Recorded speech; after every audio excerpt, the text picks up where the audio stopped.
Hello, ladies and gentlemen, and welcome to Military Mayday. We're pointing out a few pieces on the chessboard. Got a few stories for you here, just two. One is a world affairs brief. What will 2024 bring? It's a very good little short story, and it's pretty much spot on. The second one we're going to hit is Russia further increases its defense and military complex budget in 2024, and it's 45 billion, so it's enough to kind of look at, especially for what their budget is, which I think is about, was it 200 billion maybe? So it's a significant increase, and it's going to be, enough to keep up with what they're wanting to do throughout the year, let's say. Before we get into these stories, smash the like button, subscribe, get the word out. I want to thank my new subscribers. I got 53 subscribers now, so that's pretty good. I want to thank every one of you. You've been a big help. Let's get started here. With active wars abroad and a major election coming up, many are wondering if this is the year for a sudden decline or one with a dramatic turnaround. I expect more of the same downhill trends, both domestically and internationally, although there is much instability. There's so much instability, any number of crises could blow up into something bigger. The election is shaping up to be very interesting in at least two major ways. One, the desperate attempts by deep state Democrat prosecutors and state officials to stop Donald Trump from his inevitable run for the office stolen from him in 2020, which, if successful, will bolster his support over the justice of it all.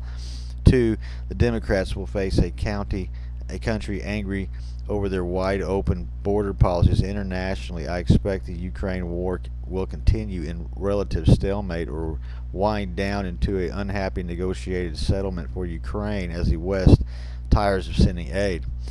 The Middle East could erupt into a wider war if the U.S. decides to invade or bomb Yemen, as it is threatening to do. The Chinese could also invade Taiwan. All their war posturing will likely bring a hardline Taiwanese president into office this election, and that's probably exactly what will happen. Most Taiwanese have lost their former naive hopes of peaceful resolution by giving in to China's lying compromises. In short, I think the world will hold together in 2024, but the November election won't go well. The trends are inevitably negative, but the outbreak of war will be held back to give us more time. The real question is, what will you do with that time? And that's exactly right. I think that's spot on. I think that's exactly what it is. Check him out here. This is World Affairs Brief. Got some other stories. But, yeah, I think it will kind of wind down too, to be honest with you. They've already been talking about maybe giving up some of Ukraine.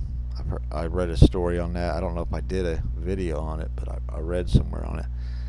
All right, Russia's further increases defense budget. Russia's planned a $45 billion increase in its military budget for 2024 despite international sanctions. This raises the question, how is Russia managing to increase its armament production? What measures has the Russian government put in place to develop its defense industry, and what are the impacts on Russia's economic future? Bunch of good questions there. Let me tell you something. The Russian economy is deeply engaged in a war effort in Ukraine, leading to a major restructuring of its budgetary and economic priorities. The Russian government has significantly increased its defensive budget, now representing about 30% of total federal expenditures and 6% of GDP. The massive increase, around 70% more than the previous year, underscores the Kremlin's commitment to the conflict in Ukraine. So how is Russia managing such drastic increase?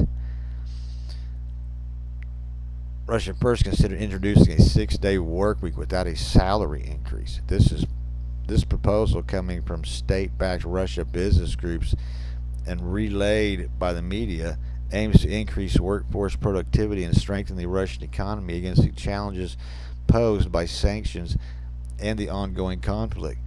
6-day work week without salary increases.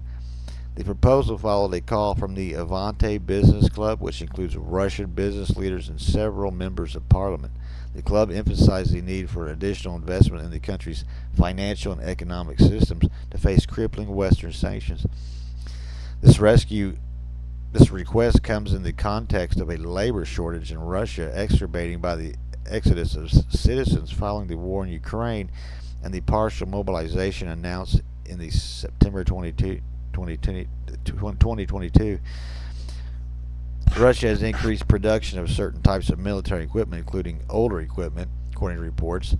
This increased production includes tanks, armored vehicles, rocket launchers, and artillery, as well as Islander short-range ballistic missiles, Panzer medium-range, air-to-air, hypersonic Kinzhal missiles. Although the total volume of weapons produced has not been detailed, significant increase in production indicates a major effort to strengthen Russia's military capabilities against current challenges. Russia has also removed a large number of Soviet-era military vehicles from its largest military equipment depots. These depots, such as the ones in Vonohovo, located in eastern Siberia, stored about 4,000 tanks and armored vehicles before the invasion of Ukraine in 2022. However, about 2,600 of these vehicles remained on the site in November 22, representing a decrease of more than 40% of the total observed before the war. The reduction of the number of vehicles at these depots suggests that Russia may have sent them to be refurbished with new parts and equipment. Russia has also increased the production of certain military hardware by more than tenfold. This significant increase in production suggests major adjustments in production capabilities and industrial priorities. And we went over some of them stories that they're increasing tanks and jets and boats. The exact methods used to increase this production have not been explicitly mentioned, but such a rise suggests considerable efforts in adopting production change and allocating resources. And the bigger they get, the more Russia and China are probably going to merge. But it'll be a while before they're big enough to take on Daddy here, the old red, white, and blue. Despite all these measures and the increase in the defense budget, Russia still faces major challenges. The Russian economy, although showing some resilience against Western sanctions, is facing increasing imbalances. The increased dependency on the military-industrial complex is causing distortions in other economic sectors. International sanctions continue to weigh, particularly by increasing the cost of military equipment. Let's see here. Meanwhile, Russia faces logistical and technical challenges. The defense industry, despite increased funding, is limited to its ability to rapidly increase production due to complex value chains and rigid industrial processes. Moreover, Russia is isolated internationally, relying mainly on relations with countries like North Korea and Iran for its military support. In contrast, Ukraine, despite a lower military budget than Russia, manages to keep pace thanks to substantial support from its Western allies. You think the United States, other NATO countries provide significant military aid? Yeah, we know that. The Russian economy in 2024 is characterized by a refocus on the war effort with significant economic and social implications. The increased funding of the defense sector, despite technical challenges and international sanctions, demonstrates Russia's determination to continue conflict in Ukraine. On the other hand, Ukraine, supported by military and logistical aid from its allies, continues to resist despite more limited resources. So they're bunking up. They're going to harden up and harden up. They have to. That's obvious. And it's leading somewhere. But it'll be a minute, as we've read here. Yeah. Anyway, like, subscribe. Toodaloo.